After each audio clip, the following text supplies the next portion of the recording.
Hey everybody, what's going on? My name is Yvonne and I'm your host for All Things Chats with Yvonne. I talk about public speaking on my channel because I love it and I want to help you love it too. And in today's video, I'm going to do a little bit of a tag, I think I would call it, And that is 10 questions with a public speaker, aka me. So I went on Google, looked up a couple questions, and I'm going to be answering some of them with you here today. Now, before we get into that, I want to remind you to, not right now, but later on in the video after you've watched it, go ahead and give this video a thumbs up if you liked it. It lets me know that you want more of this kind of content. Speak your mind in the comments and let me know what you think about this video. And of course, if you end up liking this video or want to see more content from me and Chats with Yvonne, then go ahead and subscribe. Now let's go ahead and get started. Now these questions are from publicwords.com. And the first question is, what do you love about the art of public speaking? First of all, it is just that. A lot of people always will point out when I say the art of public speaking, they're like, yeah, it is an art. It totally is an art. To be able to communicate effectively, to enunciate and to change the tone of your voice and to move around, to have it all come together is an art. And that's really what I love about public speaking. It's a form of expression. It inspires me. It motivates me. It has the power to inspire and motivate others. And that's what I love about it.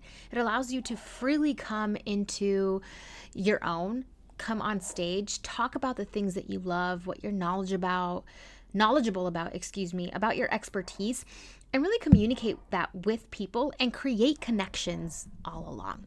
So I think that's what I love about public speaking the most is just the ability to connect with people on a deeper level and also share our experiences. I mean, public speaking is something that has been around forever, right? And it's how traditions are passed on. It's how stories are passed down. Nuestros abuelitos told us stories all the time. They all have these lessons embedded within them, and public speaking is part of teaching one another how to engage with one another.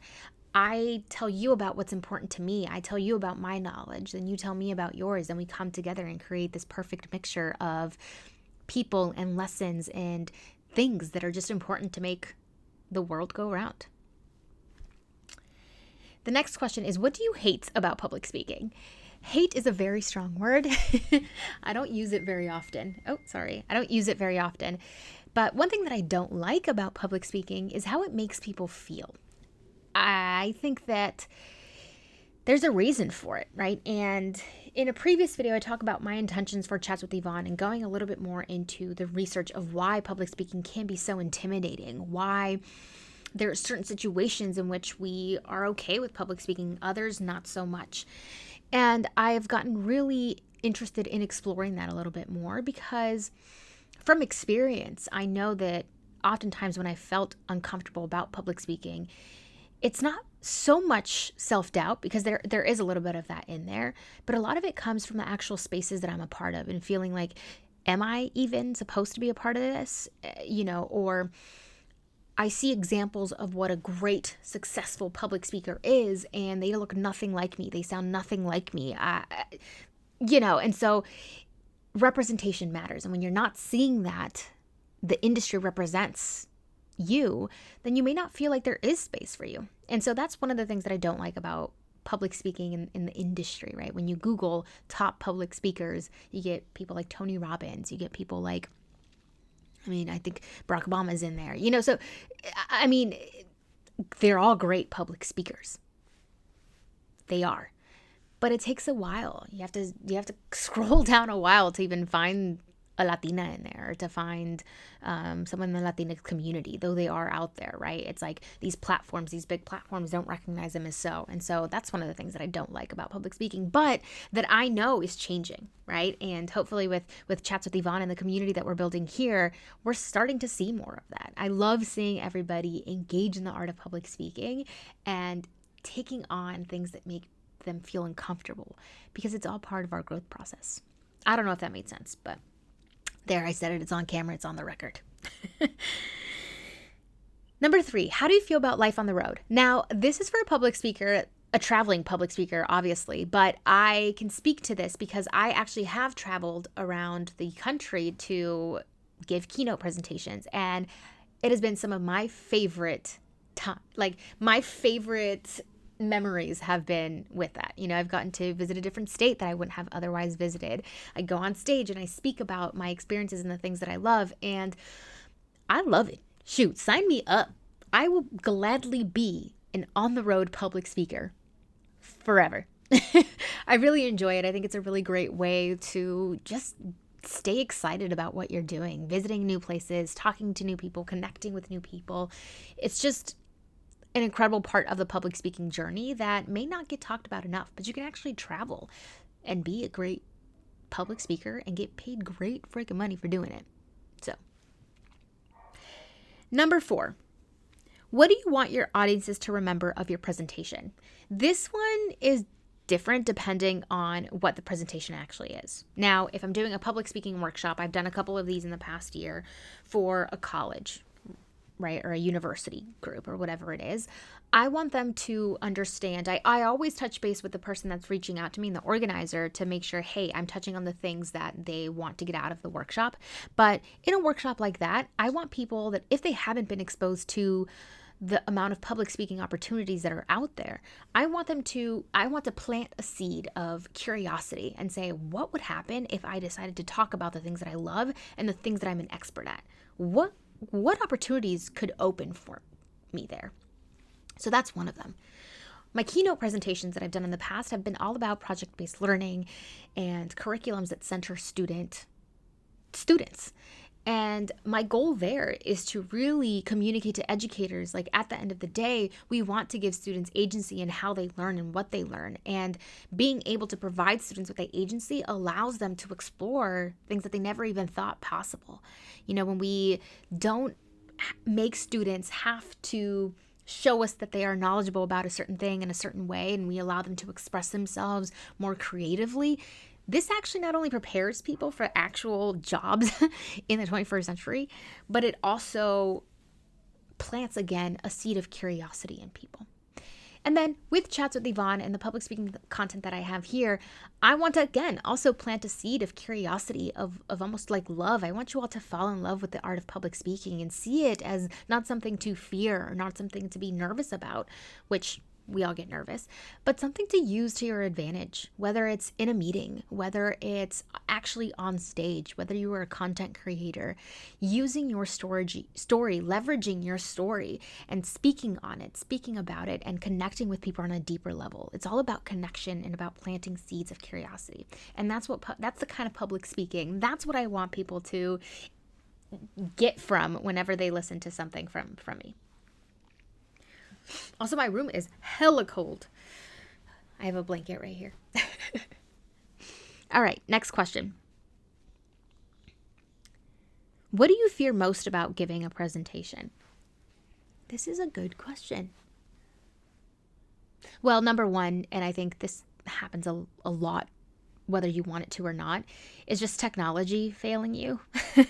That is probably my number one fear, because it kind of just throws you off and makes you prepared for something so much, and then technology happens and it throws you off. So I maybe will do a video on techniques for when stuff like that, the unexpected happens, what to do during a public speaking engagement, but that's my number one fear. The other part of it maybe is like very superficial stuff, like tripping and falling and like busting my lip or something. But the other part of it is not providing my audience with what they came to get from me. One of the things that I emphasize, or that I hope to always emphasize in my presentations and any public speaking engagement that I give, is to provide an action-oriented approach to whatever it is that I'm talking about. So I'm not only going to tell you what I think and talk to you about my experiences, but I'm also going to give you some options for how to act on what I just talked about. And I think those are really important. I think that having a call to action, you hear about it all the time in marketing and having a call to action, but having a call to action to your story, I think makes it more powerful. And so my fear would be to not connect, not be as powerful in my delivery as I would want to be. What are your best memories of speaking? Honestly, one of the memories that just comes to my mind is when I was in Florida and I was speaking at a keynote at a conference. And at this time I had an idea of starting a blog, and it never came out. It never made it to see the light of day. I still have all of these documents, but I started almost like this journal entry of my experiences as a public speaker. And I vividly remember one of the memories that I had being, I had just checked into the hotel, and it was the day before the conference, and the conference was going on, but it was the day before my keynote presentation. So I could go upstairs to my room, get ready, and come back down and engage in a couple of activations that were happening. And I remember at that moment, while I was waiting to get my key, I pulled out my laptop because I just had this idea or this thought of my grandma used to always talk about how she killed a snake with her bare hands, And I remember thinking about just how cool I thought my grandma was all the time. And then as I got older, she would tell me the story all the time, and it changed a little bit each and every time. She would add a little bit of, como decimos nosotros, le puso más crema a los tacos. But I remember writing about that, and I remember connecting it back to my calling as a public speaker and thinking, this is what it means to public speak. Is I'm a storyteller. I am a better storyteller, a better public speaker because of the stories that my grandma told me and the way that she told me and the passion behind what she told me. Like, I remember her eyes as she's telling me them. I remember her hand movements as she's telling me them. I think that that's just one of the best memories that I have right now about public speaking, and also probably a lot of why I love public speaking so much. So yeah, just a random memory that I have. This is a good one. How do you divide your time between delivering ideas and creating them? I don't know. I don't freaking know. Just kidding. I mentioned before, I've said this because I made this realization about myself. I am a doer in the morning and a brainstormer in the evening. After around 2 p.m., don't ask me to write up something for an email. Don't ask me to execute on something. I mean, you can ask me, but it's not going to be my best work. It'll be better if you ask me at 9 a.m. in the morning. It's 7 a.m. in the morning. So I've learned this about myself. And so that's sort of how I separate my time between I'm going to actively engage in the art of public speaking by delivering a message during these times, or sometimes with IG Lives, it's a little bit different because those are a little bit more casual and stuff, but I'm better in the mornings. I am way better in the mornings, which is why, sometimes you have to do presentations at 5 p.m. or whatever the case is, which is why that preparation and that brainstorming is key, right? And so I use a lot of my evenings to think about how can I make people fall in love with the art of public speaking, or at least give it a chance, give it a try. So that's sort of how I would answer that question. At what point do you come alive on stage? Before you walk on, when you walk on, or 3 minutes after you start? Now, I probably shouldn't say this. I probably shouldn't admit to this because, shoot, you come alive as soon as you're on stage, right? But for me, I find that it's probably more on the 3 minutes after I start. So for the first maybe minute that I'm on stage, I kind of forget who I am, what I do, and what the hell I'm doing up on stage, which is why it's so important. One of the tips that I've given before is memorize the very first and the very last thing you're going to say of your presentation, because if you memorize the very first thing, it sets you up for success if you're like me and you become alive 3 minutes into walking on stage. So you have things prepared and you have things almost like memorized, like you know exactly what you're going to say as soon as you walk on stage. It gives you that extra boost of confidence that you need to deliver the rest of your presentation, which like the back of your hand. So I would answer that with probably 3 minutes after I start. I watched a couple of my presentations before, and now that I know this about myself, I tend to do it a lot less, of course, but when I walked up on stage, I remember my first ever keynote presentation. It was like an out-of-body experience. I was there, but I wasn't there. And I'm talking super fast. I say a whole bunch of ums. The video is actually here on this channel, so if you want to check it out, go ahead and check it out. I'm all over the place as far as myself, like how I was feeling. And then I start to get into it. And then I am me again, and I remember why I'm up on stage and why it was me that was chosen. I'm like, oh, I'm alive now. I'm actually alive. I mean, I'm alive the whole time, but I come back into being 3 minutes into it. Probably more like in a minute and a half. After the first 2 minutes, it's like, okay, Yvonne, you're here. Do what you got to do. What are the physical effects of speaking on you? This is an interesting question. I'm not sure that I understand it, but I'm going to answer it in the way that I think they're trying to ask it. What are the physical effects of speaking on you? Well, in the past, it has been a lot of just sleepless nights. Specifically, the first couple of keynotes that I gave, I did not sleep the night before because I was so worried about my presentation in the morning. And that is when I learned concealer is my best friend. So I think that physically, in the beginning, I was always really tired. Every time I was about to give a presentation, it was like I was operating on zero, like practically no sleep, probably like 3 hours of sleep max. Lots of caffeine, lots of coffee, but also just this adrenaline as soon as I was on stage. And then right after that, I would be like, whew, I am hungry, I'm tired, I need water, everything. All of my needs immediately needed to be met. I needed water, I was hungry as heck. I still do the hunger part sometimes for things that I'm nervous about. So if I'm hosting an event or if I'm hosting a meeting or whatever, I drink coffee, I definitely drink water, but eating food is the last thing that I'm even thinking about. So I have to get better at that. I have to eat a bar right before. But yeah, physically, that's what it does to me. What are the emotional effects of speaking on you? Emotionally, I get nervous all of the time. It isn't something that just, like a lot of people say, comes naturally to me. I love doing it, but I am a nervous wreck a lot of the times. And again, I come back into being 3 minutes into something and I'm myself again, and the nerves slowly slip away. But I do get really nervous. Now, on the opposite side of that, and once something is done, once I engaged in the art, once I gave the workshop, once I helped someone rediscover their voice through the art of public speaking, my emotions are an all-time high. It motivates me, it inspires me, it realigns me in why I do what I do and why I've chosen to create content around public speaking and the art. And so that's what public speaking does to me. I remember after every single keynote presentation that I gave, and even if I think back to elementary school when I would be the MC for our talent shows or the series Good Talks with Healthline that I hosted, when I think about those moments, in the moment, I'm just excited and nervous all at once. But afterwards, I'm like, that was fucking awesome that I did that.